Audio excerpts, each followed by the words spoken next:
serving the Republic of the Philippines for more than 75 years. Ito po ang Presidential Broadcast Service. Ang Pilipinas ngayon! Narito na ang pinakamainit na mga balita na nakalap sa bawat sulok ng bansa. Ihahatid sa bawat Pilipino saan man kayo sa mundo. Ang Pilipinas ngayon! Pakinggan ang bawat kaganapan sa bawat lalawigan. Ito ang Pilipinas ngayon!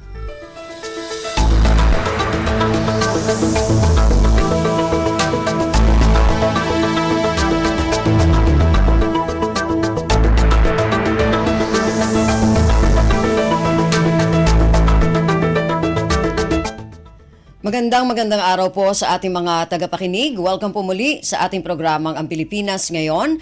Napapakinggan po ninyo saan mang bahagi ng mundo sa pamamagitan ng ating himpilang Radyo Pilipinas World Service ng Presidential Broadcast Service. Napapakinggan po tayo sa mga sumusunod na shortwave frequencies sa 9.925 MHz, 12.120 MHz at 15.190 MHz.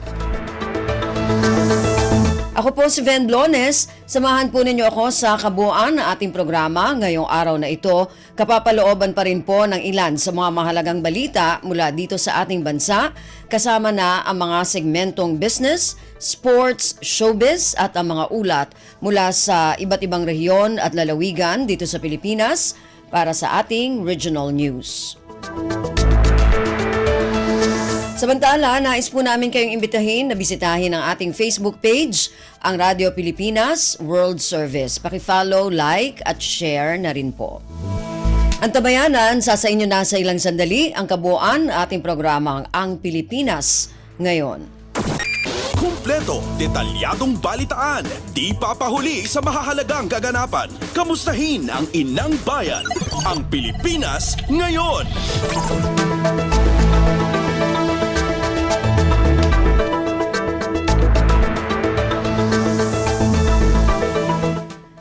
Sa ating mga balita, lumakas ang paglago ng foreign investment sa bansa dahil sa mga opisyal na pagbisita ni Pangulong Ferdinand Romualdez Marcos Jr. sa ibang bansa. Ito ang inihayag ni Trade Secretary Alfredo Pascual kasunod ng ulat ng Bangko Sentral ng Pilipinas na bumawi sa 27.8% ang net Foreign Direct Investment so FDI inflows noong Nobyembre ng 2023. Dahil dito umakyat sa 7.6 na bilyong dolyar ang 11-month net FDI inflows. Bukod rito, una nang iniulat ng Philippine Statistics Authority o PSA na bumilis ang pagtaas ng investment pledges mula sa foreign sources na sa 127.2% sa fourth quarter o 374.45 bilyong piso. Ayon kay Pascual, naisa sa katuparan na ang mga resulta ng proyekto na pinagsikapan ng Pangulong Marcos para maiuwi sa Pilipinas para sa paglago ng ekonomiya. Pasada ng mga balita mula sa Pilipinas para sa mga Pilipino saan man sa mundo. Ang Pilipinas Ngayon.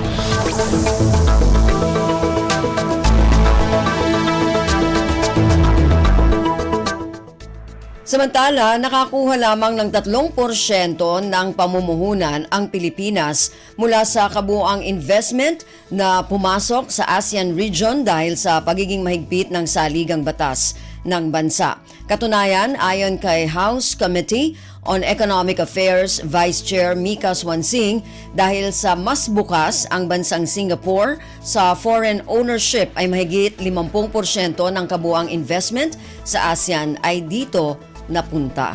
Ang detalye ng balitang ito mula kay Kathleen Forbes. Ibinahagi ni House Committee on Economic Affairs Vice Chair Mika Swansing na sa kabuuang investment na pumasok sa ASEAN region ay 3% lang ang piniling mamuhunan sa Pilipinas. Dahil dito binigyan diin ni Swansing na panahon na talagang amyendahan ang ating saligang batas. Sa press conference sa Kamara, sinabi ng mambabatas na sa kabila na magandang potensya ng Pilipinas para pagdagakan ng pahunan ay mas pinipili ng mga foreign investors na ilagay ito sa ating karatig bansa. Ito ay dahil na rin sa napakahigpit na probisyong pang-ekonomiya na nakasaad sa konstitusyon, partikular sa sa pagmamayari ng mga sektor gaya ng mass media, advertising at edukasyon.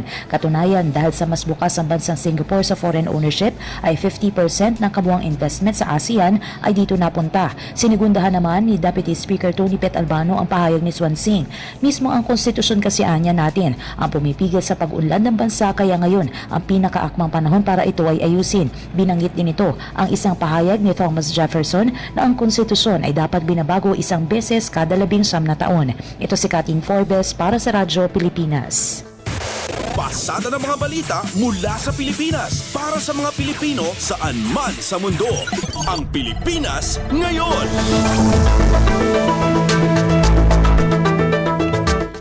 Hindi mamadaliin ng Kamara ang pagtalakay sa Resolution of both Houses number 7 na nagsusulong para maamyendahan ang Economic Charter. Ito ang tiniyak ni House Majority Leader Manuel Jose Dalipe matapos ihain ang clone ng Resolution of both Houses number 6 na kasalukuyan ng tinatalakay ng Senado. Anya, walang itinakdang deadline para tapusin ito dahil nais nilang masinsinang matalakay ang panukala. Anya, muli itong mag-iimbita ng mga eksperto at resource persons upang mapakinggan ang kanilang posisyon kasama na maging ang mga tutol sa charter change. Sinabi pa ni Dalipe na handa silang palawigin ang kanilang working hours kung kinakailangan. Ilang mga miyembro ng Senado ang nagbigay na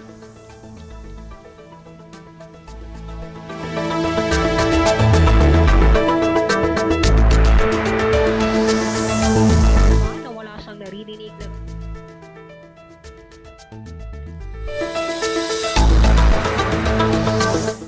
Nagsagawa nitong Lunes ng Combined Air Patrol ang Philippine Air Force o PAF at US Pacific Air Force sa loob ng Exclusive Economic Zone o EEZ ng Pilipinas sa West Philippine Sea o WPS. Sa klaw ng pagpapatrolya ang karagatan na nasa 70 milya sa kanluran ng Candon, Ilocos Sur at 50 milya sa hilagang kanluran ng Lubang, Mindoro. Ang aktibidad ng ikalawang bahagi ng pangatlong Maritime Cooperative Activity o MCA sa pagitan ng dalawang magkaalyadong puwersa. Lumahok dito ang tatlong FA-50 fighter ng PAF at isang B-52H bomber ng Estados Unidos.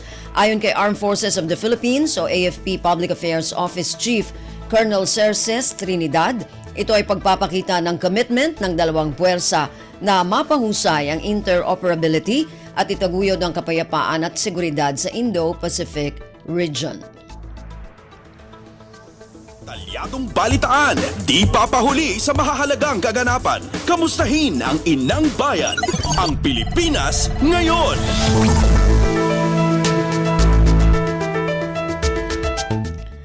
Tiniyak ni National Security Advisor, Assistant Director General Jonathan Malaya ang mas pinalakas pang rotational presence ng pamahalaan sa West Philippine Sea o WPS at iba pang teritoryong katubigan ng bansa. Sa bagong Pilipinas ngayon, sinabi ni Malaya na nagpapatuloy ang ginagawang deployment gaya sa Rosul Reef kung saan inilagay ang BRP Datu Sanday. Samantala, sinabi ni Malaya na 16 na commercial fishing vessels ang natulungan sa naturang deployment. Kaugnay nito, nanawagan si Malaya sa mga mangingisdang Pilipino na ipagpatuloy lamang ang pangingisda dahil nakaalalay anya ang gobyerno sa mga ito. Ayon kay Malaya, nais ipakita ng Pilipinas sa buong mundo na sa pamamagitan ng presensya ng Coast Guard, Bureau of Fisheries and Aquatic Resources o BIFAR at regular na pagpapatrolya ng Philippine Navy ay protektado ang mga mangingisdang Pilipino at malayang makakapangisda sa katubigang sakop ng teritoryo ng bansa. Ang Pilipinas ngayon, kasama si Ben Blones. Hindi palalampasin ng pamahalaan ang anumang forma ng pagsira sa kapaligiran ng Pilipinas. Ito ang binigyang diin ni National Security Council o NSC Assistant Director General Jonathan Malaya. Kasunod ng ulat ng mga Pilipinong mangingisda sa Baho de Masinloc sa umano'y paggamit ng mga mangingisdang Chino ng cyanide sa kanilang pangingisda upang sadyaing sirain ang marine environment sa lugar. Sa bagong Pilipinas ngayon, sinabi ng opisyal na pinayuhan na nito ang BIFAR upang kumpirmahin ang ulat na ito, kumpletuhin ang dokumentasyon at kumalap ng mga kinakailangang ebidensya. Ayon kay Malaya, bagamat nababahala ang NSC sa nangyayaring ito, kailangang magkaroon ng solidong reklamo upang tumayo ito sa oras na maiharap na sa korte. Kumpleto, detalyadong balitaan, di papahuli sa mahahalagang kaganapan. Kamustahin ang inang bayan, ang Pilipinas ngayon. Ilang senador itinanggi ang alingas-ngas na kudeta sa liderato ni Senate President Juan Miguel Zubiri, kasama sina Senators Joel Villanueva, Nancy Binay, Amy Marcos, Grace Poe, JV Ejercito at iba pa sa mga pinabulaanan ang nasabing alingas-ngas. Ang detalye ng balitang ito mula kay Nympha Asuncion. Ilang mga miyembro ng Senado ang nagbigay na ng pahayag at pinabulaanan ang alingas-ngas tungkol sa di umano'y mga pagkilos para baguhin ang Senate leadership. Sa isang pahayag, sinabi ni Senate Majority Leader Joel Villanueva na wala siyang naririnig na ganitong pagkilos. Sinabi ni Villanueva na nagkakaisa silang sumusuporta sa likod ng tinawag niyang inspirational leader na si Senate President Juan Miguel Zubiri. Pinahayag rin ni Senadora Grace Poe na walang katotohanan ng impormasyon at tiwala sila sa liderato ni SP Zubiri. Para naman kay Senadora Nancy Binay, pang-iintriga lang ang impormasyon na ito.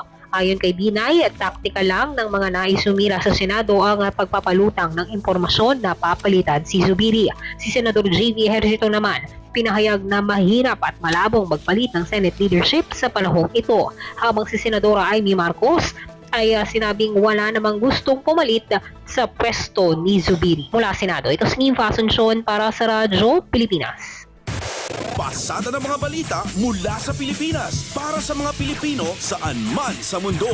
Ang Pilipinas ngayon.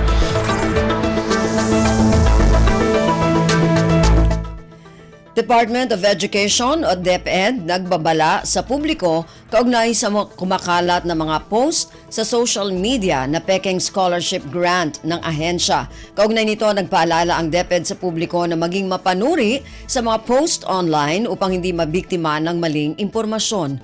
Ang detalye ng balitang ito mula kay Diane Lear. Nagbabala ang Department of Education o DepEd sa publiko kaugnay sa kumakalat na mga post sa social media na pekeng scholarship grant ng ahensya.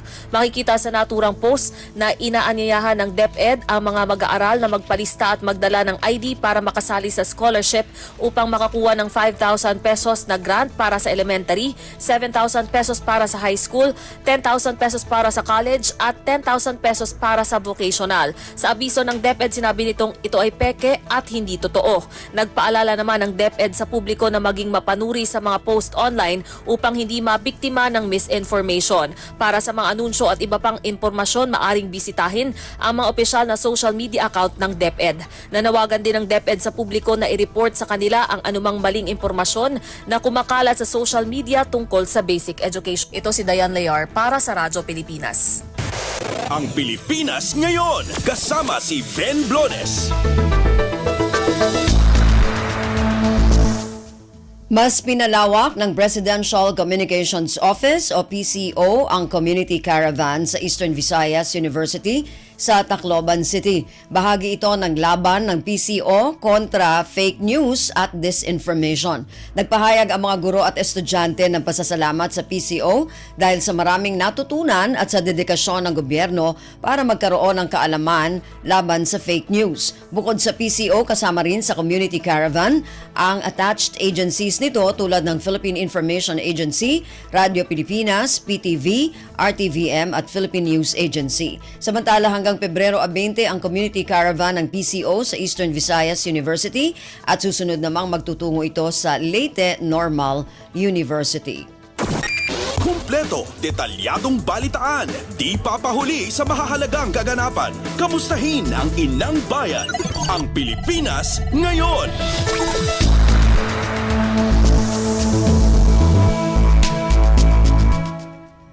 Philippine Army Chief Lieutenant General Roy Galido tiniyak ang pangangalaga sa mga pamilya ng 6 nasawing mga sundalo sa Lanao del Norte. Ang mga nasawi ay kaugnay sa nangyaring engkwentro nitong linggo sa pagitan ng militar at Dawla Islamiyah. Ang detalye ng balitang ito mula kay Leo Sarne.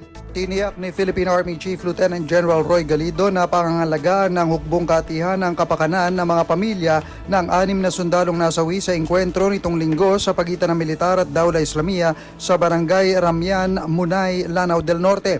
Kasabay ng pakikidalamhati sa mga pamilya ng mga sundalong nag-alay ng buhay, siniguro din ng general na makakatanggap sila ng kaukulang benepisyo at tulong, gayon din ang 4 na sundalong sugatan sa engkwentro na kasalukuyang nagpapagaling. Ayon kay General Galido, bagamat nakalulungkot ang nangyari, ang sakripisyo ng mga sundalo ay lalong nagpatatag ng determinasyon ng Philippine Army na wakasan na ang lahat ng teroristang grupo sa bansa. Samantala, pinuri naman ni 1st Infantry Division Commander Major General Gabriel C. Viray III ang mga tropa ng 44th Infantry Battalion, 7th Scout Ranger Company at 8th Scout Ranger Company sa kanilang tapang at dedikasyon sa pakikipagsagupaan sa Dawla Islamia sa Lanao del Norte. 3 namang miyembro ng Dawla Islamia ang kumpirmadong nasawi at ilan ng sugatan sa naturang engkwentro at na-recover na militar ang isang bangkay ng kalaban at ilang armas, kabilang isang M16, M14 at isang M203 grenade launcher. Mula sa AFP, ito si Leo Sarne para sa Radyo Pilipinas. Pasada ng mga balita mula sa Pilipinas para sa mga Pilipino saan man sa mundo. Ang Pilipinas ngayon.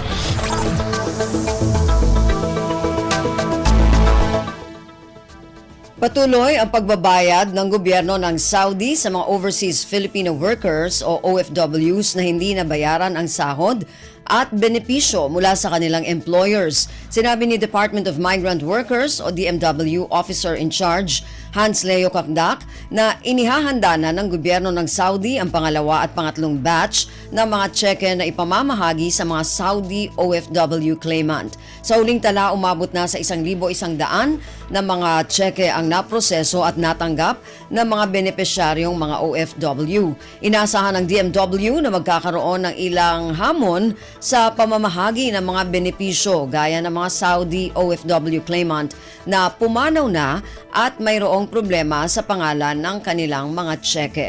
Kaugnay nito, sinabi ni DMW Undersecretary Bernard Olalia na magkakaroon ng kasunduan sa pagitan ng Land Bank of the Philippines at Overseas Filipino Bank upang magkaroon ng espesyal na proseso para dito.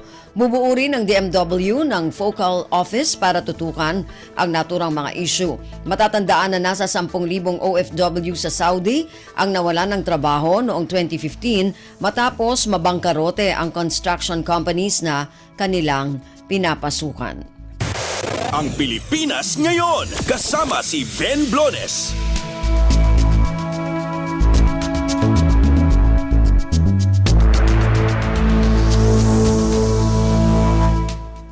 Tumaas ang naobserbahang gas output o ibinubugang asupre o sulfur dioxide sa Taal Volcano sa nakalipas sa 24 na oras. Batay sa monitoring ng Philippine Institute of Volcanology and Seismology o PHIVOLCS, umakyat sa 14,211 tonelada ng sulfur dioxide gas na ibinuga ng bulkan hanggang hating gabi ng araw ng Lunes. Ito na anyang ikalawa sa pinakamataas na gas emission sa bulkan ngayong 2024. Nananatili ring malakas ang pagsingaw sa Taal Volcano na may 700 metrong taas at patuloy ang upwelling ng mainit na volcanic fluids sa main crater lake. Sa kabila nito, walang naitalang anumang volcanic earthquake sa bulkan sa nakalipas na mga oras. Samantala, nasa ilalim pa rin ng Alert Level 1 ang Bulkang Taal. Kumpleto, detalyadong balitaan, di papahuli sa mahahalagang kaganapan. Kamustahin ang inang bayan, ang Pilipinas ngayon.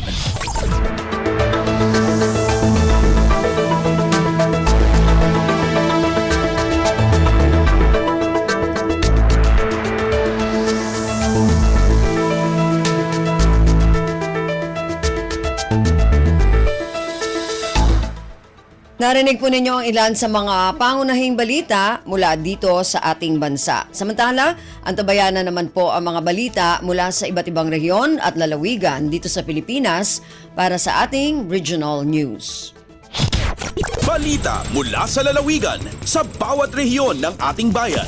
Dito sa Ang Pilipinas Ngayon.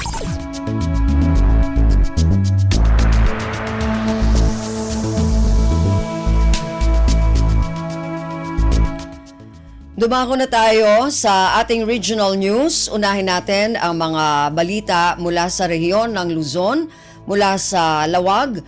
Provincial Environment Code aamyendahan dahil sa pagbabago sa aktibidad ng mga residente. Ang detalye ng balitang ito mula kay Rani Dorilag. In Pakamot Environment and Natural Resources Office ni Gobyerno Probinsyal nga idadawlan ni Governor Matthew Marcos Manotok ang amendaran di ordinansa seknan iti Provincial Environment Code. Dahito iti inbatad ni Enro Officer Miss Antoinette Kila Kalpasan ang obserbaran na tiinot ang paragbalbalyo ti tiyempo ken aktibidad dagiti tattao. Kunaan nati kang runan ang amendaran ket dagiti multa dagiti sumagmamano a provision kas iti paragpur ti basura. Do sa dinno nga awan tinailanat iti agdama a provision ti Provincial Environmental Code. Inbatad ni Kila nga adupay dagiti nasken ang mabaliwan iti Environment Code aday iti adadalen ti Junta Provincial tapno may pa iti umiso a pagsungbatan dagiti aglapsing iti pagalagadan. Inay na ano bilang malpas ti panakamendar ti naso nga ordinansa ket posible nga dagiti ma-deputize iti barangay amang ipatungpal iti daytoy a pagalagadan. Manipod iti Radyo Pilipinas Lawag, Rani Durilag para sa Radyo Pilipinas World Service.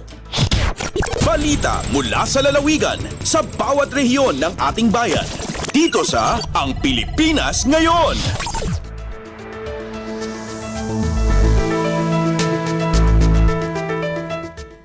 Maraming salamat kay Rani mula sa Lawag. Dumako naman tayo sa Agoo. 400,000 pisong halaga ng mga kagamitang pang-teknolohiya ipinagkaloob ng GSIS sa isang paaralan sa La Union. Ang detalye ng balitang ito mula kay Albert Kawile. Iti panakitinulong ti Department of Education nang ipaay kadagiti alikamen ti teknolohiya ti Government Service Insurance System mo ni GSIS iti Porporicat Elementary School sa Sudipan, La Union. Babayan iti may sa turnover ceremony di Calman, Pebrero 19. Pasat dayto iti ADAPA School Program ti ahensya anay ranta mang ipaay kadagiti assistive devices kasi ti computer, internet connectivity ken educational tools kadagiti ubing agad-adal. May sa ti Porporicat Elementary School kadagiti beneficiaryo ng eskwelahan iti entero a pagilyan ang nakaawat iti ADAPA School Program Assistance Package nga agatad iti 4,000 pesos. Mismo ani GSIS La Union Branch Office Manager Heidi Delinila tinangyalatiw kadagiti alikamen ti teknolohiya kas iti smart televisions, printers, laptops ken portable sound system. Iti Porporicat Elementary School nga idaluma ni Teacher in Charge Fatima Atibba, agraman ni DepEd Region 1 Director Tolentino Aquino, La Union Schools Division Superintendent George Renante kanda dumapay nga opisyal ti ahensya. Napalaos mo ti panagyaman nagiti manursuro ken agad-adal ti Porporicat Elementary School kadagiti donasyon nga dadapay ang makatulong iti hands-on, interaktibo ken makaawis a panagadal. Manipod RP Agoo, Albert Kawile para ti Radyo Pilipinas World Service.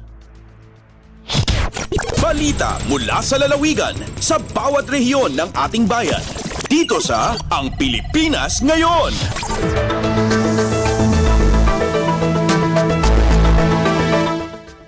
Maraming salamat, Albert. Yan ang ulat mula Agoo at kabuuan na ulat mula sa rehiyon ng Luzon.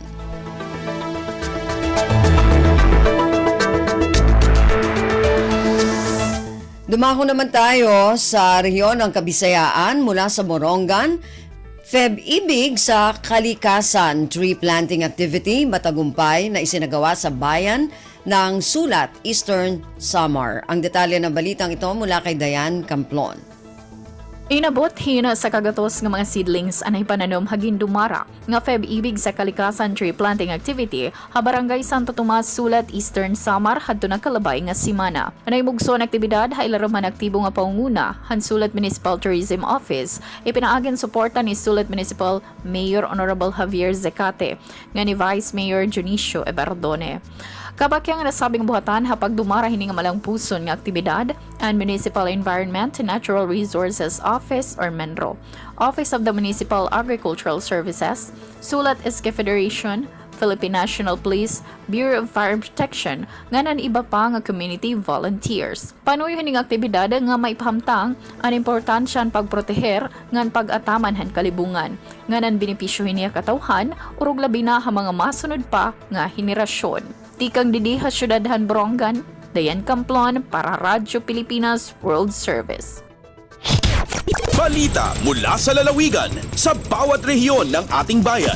Dito sa Ang Pilipinas Ngayon.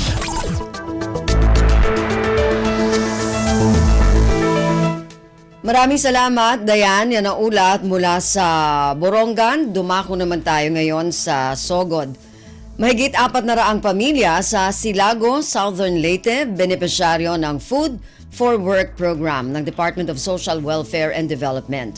Ang detalye ng balitang ito mula kay Aljon Malot. Niabot sa 447 kapamilya sa Silago, Southern Leyte ang napili isip benepisyaryo sa Food for Work program sa Department of Social Welfare and Development kung DSWD. Nasayrat sa pagpakiginabi kang Silago Municipal Social Welfare and Development Officer Krisa Hirong nga pinaagi sa panagtambayayong sa lokal nga panggamhanan sa Silago o DSWD Field Office 8 ang matag pamilya na kadawat og family food pakon FFP human sa gihimong duha ka adlaw nga community gardening. Gibutyag ni Hirong nga ang gipanghatag nga FFP mao kadtong nakapreposisyon sa Silago sa miaging tuig nga gitagana unta kung adunay kalamidad. Apan sanglit matud pa walay gikinahanglang hatagan nga naapektuhan sa kalamidad sa nakalabay nga tuig, gidispose ang mga FFP karong tuiga pinaagi sa Food for Work program. Ang ayang masayran nga ang Food for Work program usa ka short-term program sa DSWD nga nagtumong sa pagtabang sa disadvantaged nga mga pamilya pinaagi sa paghatag og mga FFP o paghimo og temporaryong trabaho samtang sa samang higayon nag-awhag kanila sa pag-apil sa mga proyekto nga makabenepisyo sa ilang lokalidad. Gikan sa Sogod, Southern Leyte, Aljon Malot para sa Radyo Pilipinas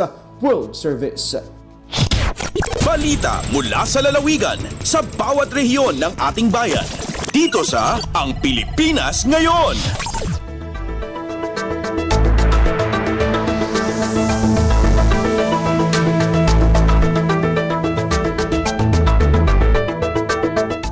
Maraming salamat, Aljon. Yan ang ulat mula Sogod at kabuuan na ulat mula sa rehiyon ng Kabisayaan.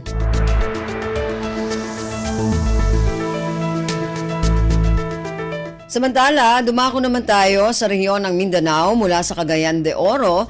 26 na mga PDL ng Cagayan de Oro City Jail ikinasal sa kasalan ng bayan. Ang detalye ng balitang ito mula kay Kokoy Medina. Mukabat ngadto sa 26 ka mga persons deprived of liberty or PDL agi kasal sa ilang hinigugma kagahapon Pebrero 19 ning kasamtangang tuig sa Cagayan de Oro City Jail. Diin pito ka mga personas ini puros mga PDL. Diin ang nagkasal kanila mao si Bishop Jose Aranita Cabantan sa Archdiocese of Cagayan de Oro.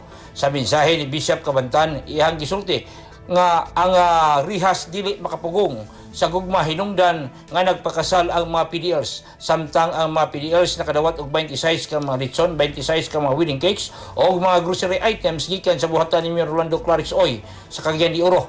Sa mensahe ni Mayor Oy ngadto sa bag-ong nga gikasal iha silang gipahinumduman nga ibutang si Kristo sa ilang relasyon aron kini mulungtad sa kahangturan samtang nagpaabot usab ang mga PDL sa ilang pagpasalamat ngadto sa pamunuan sa BJMP-10 pinagi ni Jail Chief Superintendent Cesar M. Langawin nga gihatagan o katumanan ang ilang mga damgo nga makasal sa ilang hinigugma. Gikan dinhi sa Radyo Pilipinas Cagayan de Oro, kini si Kokoy Medina alang sa Radyo Pilipinas World Service. Balita mula sa lalawigan sa bawat rehiyon ng ating bayan. Dito sa Ang Pilipinas Ngayon. Maraming salamat, Kokoy. Yan ang ulat mula sa Cagayan de Oro. Dumako naman tayo sa Iligan. Bigas mula sa National Food Authority, 25 piso kada kilo sa lungsod ng Iligan. Ang detalye ng balitang ito mula kay Alwidad Bashir. Ang halin sa bugas sa Dakbayan sa Iligan, 25 pesos o 25 pesos matag kilo. Ubos kini sa programa sa National Food Authority o ang NFA, Lanao del Norte sa paghatag og baratong bugas alang sa mga lungsuranon diri sa Dakbayan. Sa bagulang nga serbisyong caravan sa LGU Iligan, usa sa mga programa nga nalakip niini mao ang pagbaligya sa bugas sa NFA or National Food Authority rice sa mubo nga presyo. Gitumala usab kini sa Iligan City Agriculturist Office. Labi na nga nalipay ang mga residente sa mga barangay nga gibisitahan sa serbisyong caravan na gipanguluhan ni Mayor Frederick W. Siao para sa kahigayunan nga makapalit og baratong bugas. Sa laing bahin gipahibalo sa National Food Authority o NFA Lanao del Norte nga namalit sila og mga produkto sa mga mag-uuma sa laing-laing lungsod sa probinsya dinhi sa Lanao del Norte, ilabi na sa mga gikan sa naiskutang Dakbayan sa Iligan. Mula sa RP Iligan, Alwidad Bashir para sa Radyo Pilipinas World Service. Balita mula sa lalawigan sa bawat rehiyon ng ating bayan. Dito sa Ang Pilipinas Ngayon.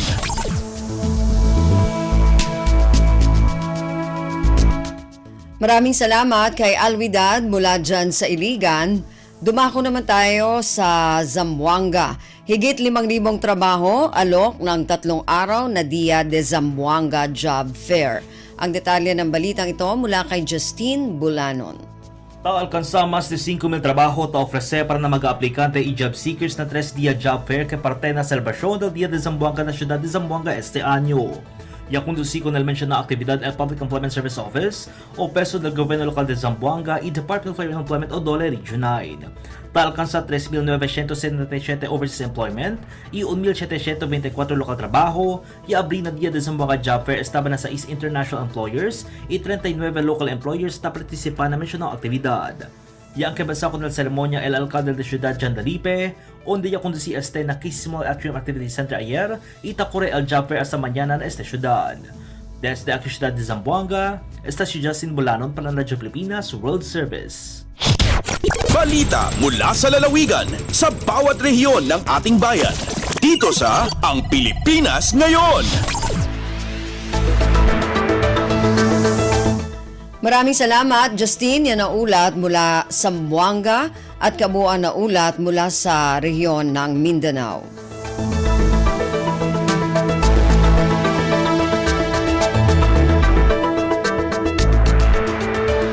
Narinig po ninyo ang ating regional news para sa araw na ito, kalipunan ng mga balita mula sa iba't ibang rehiyon at lalawigan dito sa Pilipinas. Samantala, antabayan na naman po ang ating mga segmentong business, sports at showbiz.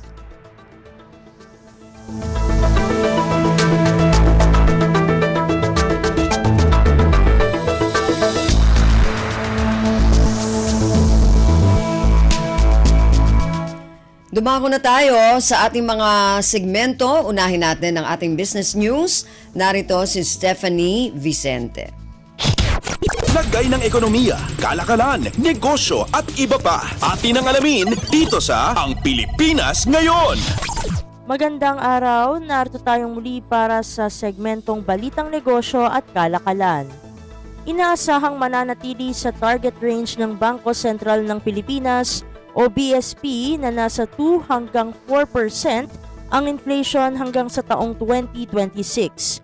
Sa isinagawang survey ng BSP sa mga ekonomista dito sa Pilipinas, sinabi nito na para sa taong 2024 hanggang 2025, nasa tinatayang 3.9% hanggang 3.4% ang inflation. Parehas ito sa pagtaya ng BSP dahil sa pagtukoy na banta ng second round effects at supply shocks na nakaaapekto sa growth inflation outlook. Ayon pa sa mga analysts, ang supply side pressure ay mula sa epekto ng El Nino at ang nakaambang geopolitical tension na maaaring magdulot ng pagtaas ng presyo ng mga pangunahing bilihin at serbisyo dito sa Pilipinas. Ang second round effects naman ay mula sa nakaambang umentos sa sahod at pagtaas ng presyo ng kuryente. Dinidinig ngayon sa Kongreso ang panukalang pagtaas ng minimum wage ngayong taon. Sa Senado ay dagdag na 100 piso habang sa Kamara naman ay itataas ito sa 400 piso. Lagay ng ekonomiya, kalakalan, negosyo at iba pa. Atin ang alamin dito sa Ang Pilipinas Ngayon. Sa iba pang mga balita, patuloy na magtutulungan ang Economic Development Group ng Marcos Administration upang bumuo ng mga hakbang na makahihikayat ng mas maraming foreign investors dito sa Pilipinas. Ito ang inihayag ng National Economic and Development Authority o NEDA sa katatapos na pulong ng mga ahensya na miyembro ng economic team. Ayon sa NEDA, inilatag ng mga ahensya sa naturang pulong ang mga hakbang nito upang makahikayat ng mga mamumuhunan sa sektor ng renewable energy, critical minerals at agriculture. Nagkasundo rin ang economic team ng pamahalaan kung paano matutugunan at mapabibilis ang mga proseso upang maisakatuparan ang renewable energy projects ng bansa. Sa mensahe ni Secretary Frederick Go ng Office of the Special Assistant to the President for Investment and Economic Affairs, binigyang diin nito ang tungkulin ng economic team na dapat naka-align ang mga hakbang ng bawat ahensya ng pamahalaan upang maisakatuparan ang layunin para sa bansa. Lagay ng ekonomiya, kalakalan, negosyo at iba pa. Atin ang alamin dito sa Ang Pilipinas Ngayon. At sa pagtatapos ng ating segmento, tutulungan ng Department of Agriculture o DA ang local seaweed producer sa bansa upang maibalik ang katayuan ng Pilipinas bilang top export producer ng aquaculture resources. Ayon kay DA Secretary Francisco Tiu Laurel Jr., naungusan na ang Pilipinas ng Indonesia sa antas ng produksyon. Noong taong 1990, ang Pilipinas ay nagluluwas ng 80% ng seaweed sa mundo habang 10% lang ang produksyon ng Indonesia. Bunga umano ito ng limitadong suporta sa industriya gaya ng kakulangan sa seedlings para sa mas malawak na tissue culture laboratories. Malaking bahagi ng seaweed production ay nanggagaling sa Mindanao habang ang processing facilities ay nasa Cebu at Maynila. Sabi pa ni Laurel, malaki ang oportunidad na makabawi ang Pilipinas dahil mayroon pang 85,000 hectares na hindi nagagamit na local seaweed industry area. Lagay ng ekonomiya, kalakalan, negosyo at iba pa. Atin ang alamin dito sa Ang Pilipinas Ngayon. At dito na natatapos ang ating segmentong Balitang Negosyo at Kalakalan para sa Radyo Pilipinas World Service. Ito si Steph Vicente. Muli, magandang araw. Lagay ng ekonomiya, kalakalan, negosyo at iba pa. Atin ang alamin dito sa Ang Pilipinas Ngayon.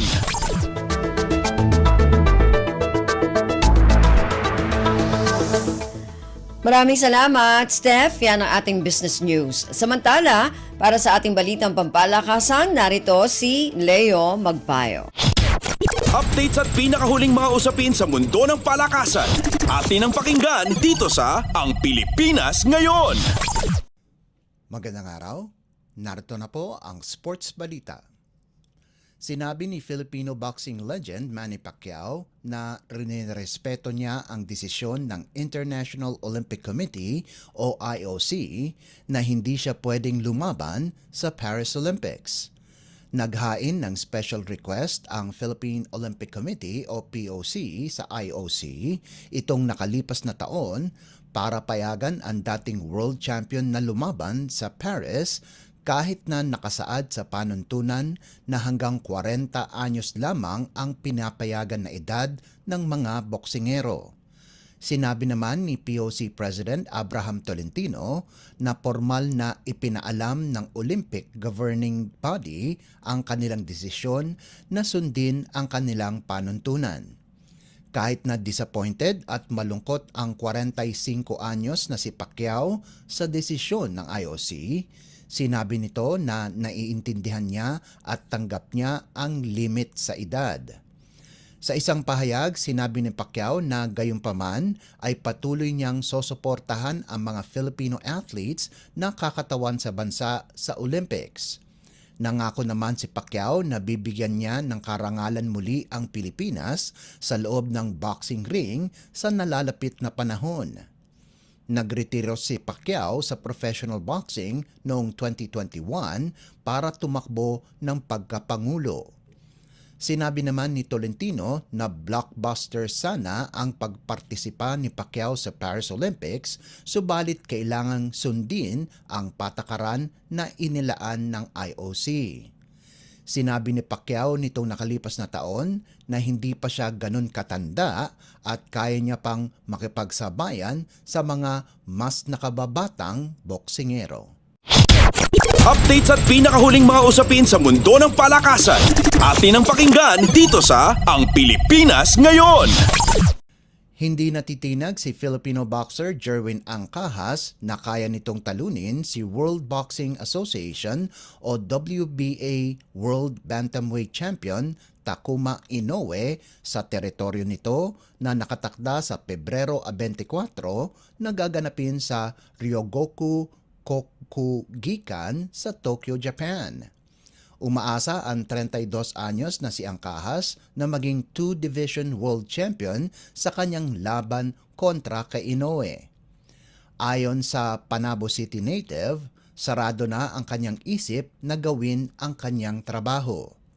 Sinabi ni Angkahas na gusto niyang kumbinsihin ang mga judges sa lahat ng rounds na siya ang nangingibabaw, lalong-lalo na't siya ay bumibisita sa bansa ng kanyang kalaban. Samantala, sumang-ayon ang trainer at manager ni Angkahas na si Joven Jimenez sa kanyang pahayag. Sinabi ni Jimenez na sanay na silang lumaban kahit saan at nakapokus lamang sila sa laban at sa kanilang game plan. Updates at pinakahuling mga usapin sa mundo ng palakasan. Atin ang pakinggan dito sa Ang Pilipinas Ngayon. Napasama sa listahan ng mga elitistang Filipino imports na nakakuha ng titulo sa ibang bansa si Ced Domingo pagkatapos makopo ng kanyang koponan na Nakhon Ratchasima Cat Devils ang titulo sa Volleyball Thailand League o VTL laban sa Diamond Food 25-18, 25-17 at 25-18. Ang 5'9" middle blocker ang pinakabagong Pinoy reinforcement na nanalo ng kampyonato sa ibang bansa pagkatapos nina Jaja Santiago at Brian Bagunas na pinangunahan ang AGO Medics at Win Streak na makakuha ang gintong medalya sa V-Cup sa Japan at Top League sa Taiwan ayon sa pagkakasunod. Naging susi si Domingo sa back-to-back championships ng Nakhon Ratchasima kung saan nakuha nila ang kampyonato ng 2022 to 2023 edition laban sa kaparehong koponan. Nakamit ng 24 anyos na si Domingo ang karangalan bago ang nalalapit na paglalaro niya sa kanyang panibagong mother club na Akari sa Premier Volleyball League o PVL. Bubuksan ni Domingo ang panibagong chapter sa kanyang karera pagkatapos tapusin ang 5 taong paglalaro sa Creamline Coal Smashers kung saan siya nakakuha ng ilang titulo at mga individual awards. Updates at pinakahuling mga usapin sa mundo ng palakasan. Atin ang pakinggan dito sa Ang Pilipinas Ngayon. At yan ang pinakahuling balita sa larangan ng palakasan. Para sa Radyo Pilipinas World Service, ito po si Leo Magpayo. Magandang araw. Updates at pinakahuling mga usapin sa mundo ng palakasan. Atin ang pakinggan dito sa Ang Pilipinas Ngayon.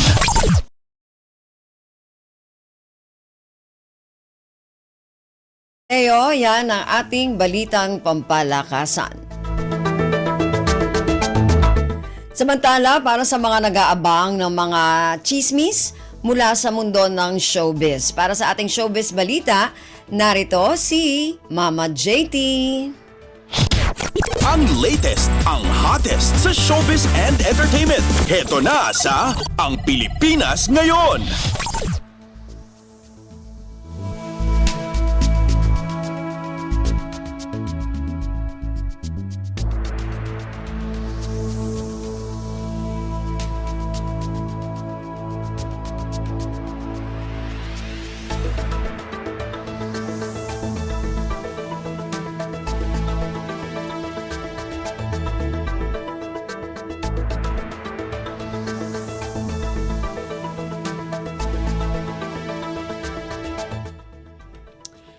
Hello, magandang araw sa ating mga chismoso at chismosang nag-aabang ng ating balitang artista. Nandito na si Mama JT para magatid ng mga trending na balita sa mundo ng showbiz. Ito na ang ratsyada ng mga chika. Ito sa ika-6 na pagkakataon ay buntis ulit si Christine Hermosa sa anak nila ni Oyo Soto. Base sa ipinakita nilang resulta ng ultrasound sa kanilang Instagram account. Ito ang eksaktong post ni Christine sa larawan ni Oyo at sa ultrasound results. Quote and unquote, I have never doubted God's power and faithfulness in my life. I may at times feel discouraged, but I have always have a strong sense of security that God gives. And I know He's got our backs all the time. And to be honest, I was hopeful but never really expected He will bless us with children like lots of them and another one on the way. Yan yung caption doon ni Tintin sa post sa Instagram. At inamin din ni Tin na kahit pang-anim na ang nasa tummy niya ngayon ay nininervyos pa rin siya na tila laging first time niya magdalang tao. Quote and quote, sabi niya, funny as it may seem but I still get those butterflies every time I see double lines on the PT. Kahit pa na ang dami na nila, parang laging first time. At kahit sa ikanim na pagkakataon ay nasasabik pa rin itong si Tin sa pagdadalang taon nito. At isa rin patunay ayon sa asawa ni Oyo na biyaya mula sa Diyos ang pagkakaroon ng supling na kanyang ipinagpapasalamat. At marami na mga bumati mula sa showbiz friends ng mag-asawang Oyo at Christina. Lahat sila ay natutuwa para sa kanila. At ang bunsong anak ni Tin at Oyo na si Vittorio Isaac ay magtatatlong taon na sa Agosto 3, 2024. Kaya pwede na nga ulit sundan. Ang iba pa nilang anak ay si Nakiel na 16 years old at si Andrea Bliss na 13 years old at si Caleb Hans na 10 years old at si Marvic Valentin na 8 years old. At congratulations kina Tin at Oyo.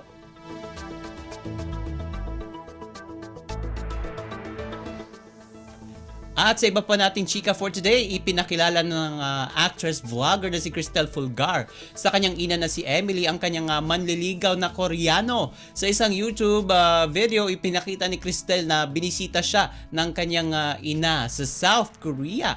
At kasama pa nga ng actress ang kanyang Korean suitor na si Ha Soo-yuk na sumundok kay Mommy Emily sa airport. Habang inaantay ng dalawa ang pagdating ni Mommy Emily ay nag-date muna sila sa Seoul Forest at doon tinanong ni Cristel ang kanyang manliligaw kung ano ang itatawag nito sa kanyang ina. Ayan na birong sagot naman sa kanya ni Soo-yuk, Mom. And bilang magkaiba ang kinalakihan ng dalawa ay nagkasundo na lang sila na tita ang itawag ng manliligaw kay Mommy Emily. And matapos ang nature walking nag-date din sila sa isang cafe shop na mayroong iba't ibang interactive games na pwedeng paglibangan. And sa bandang huli ng video, inamin ni Cristel na pareho silang kinakabahan dahil ito yung first time na may ipapakilala siyang someone sa kanyang nanay. And kasunod niyan ay hinatid ng dalawa si Mommy Emily kung saan ito mananatili habang nasa Korea at binigyan pa siya ng regalo ng manliligaw ng aktres.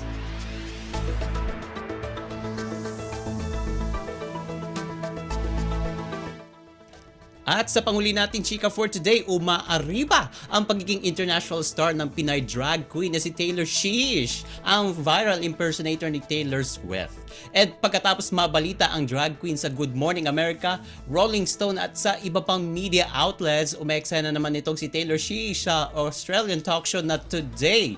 And ito'y matapos ang matagumpay na Errors Tour show na ng sikat na drag queen sa Federation Square sa Melbourne, Australia, kung saan din ginanap ang Eras Tour ni Taylor Swift. Sabi niya, ayon sa report ng Today, quote and quote, behind the makeup and the dance moves is Matt Coronel, a longtime Filipino Swiftie who performs as drag persona Taylor Swift. And ayon pa sa ulat ng naturang Australian talk show, with the Philippines missing out on a visit from one of the biggest artists in the world, the Eras Tour for many Swifties, this is the closest they'll get to the real thing. And she is taking to the stage to fill the void and taking TikTok by storm. And sa naturang interview, hindi maitago ng impersonator ang tuwa at saya nito na dahil hindi nito inasa na ang pagpe-perform nito sa labas ng stadium ay dinaluhan lang naman ng libu-libong Swifties o mga fans ni Taylor Swift na hindi makapasok sa loob ng venue. And sabi pa niya, isa na siyang Swiftie noong mula pa noong 2009. At nakatulong sa kanya ang pagiging drag queen para gayahin ang international pop at country singer na kinagiliwan naman mga fans. And wala pa raw siyang natatanggap ng anumang mensahe o reaksyon mula mismo kay Taylor Swift tungkol sa ginagawa niyang panggagaya sa international singer. And gayon pa man ipagpapatuloy pa nito at isa-celebrate at susuportahan ang singer sa kanyang ilalabas na bagong album nito this year na pinamagatang The Tortured Poets Department. And OMG, wala na tayong oras para sa ating balitang artista. Maraming salamat mga kachismis sa pakikinig sa aking mga chika for today. Ako po si Mama JT para sa Radyo Pilipinas World Service. Ang latest, ang hottest sa showbiz and entertainment. Heto na sa Ang Pilipinas Ngayon.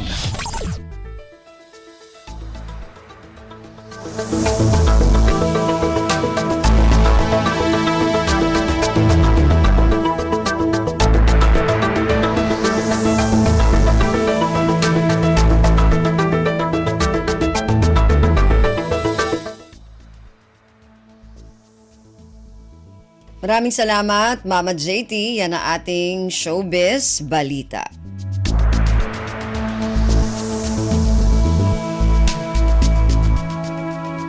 Bago tayo magpaalam sa ating programa ngayong araw na ito, muli nais po namin kayong imbitahin na bisitahin ang ating Facebook page, ang Radyo Pilipinas World Service. Paki-follow, like at share na rin po. Narinig po ninyo ang kabuuan ng ating programang Ang Pilipinas Ngayon. Magpapasalamat muna tayo sa mga nakasama natin sa ating programa ngayong araw na ito. Sa ating technical side, kina Milo Jonella, Susan Aison at Anthony Pimentel. Maraming salamat sa ating mga executive producer ngayong araw na ito, kay Jerome Toledo. At kasama din natin dito si Erwin Peñano. Gayun din, maraming salamat sa mga nakasama natin sa ating mga segmento para sa ating business news kay Stephanie Vicente, sa ating sports news kay Leo Magpayo, at sa mga kasama natin na nag-ulat mula sa iba't ibang rehiyon at lalawigan dito sa Pilipinas para sa ating regional news at sa ating station manager na si Mr. Ray Sampang. Hanggang sa susunod na edisyon na ating programang Ang Pilipinas Ngayon, ako pong muli si Ven Blones. Maraming salamat po at mabuhay po tayong mga Pilipino. At yan ang Pilipinas Ngayon. Muling samahan si Ven Blones sa parehong oras at alamin ang pinakahuling mga kaganapan at balita saan man kayo naroon. Ang Pilipinas Ngayon.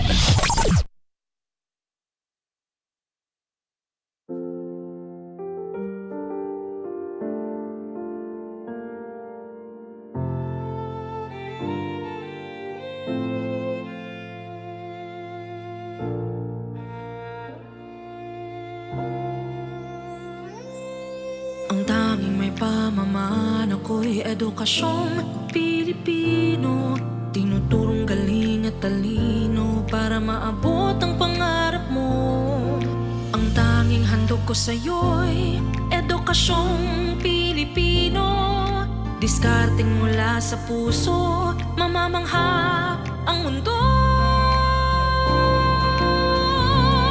Matatag na mga guro, matatag sa mga pagsubok, matatag na mga mag-aaral, matatag na talino'y umiiral. Hinaharap ang hirap, walang takot sumugod, humahanap ng solusyon, ipaglaban ang edukasyon.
nasyong Pilipino, matapat ng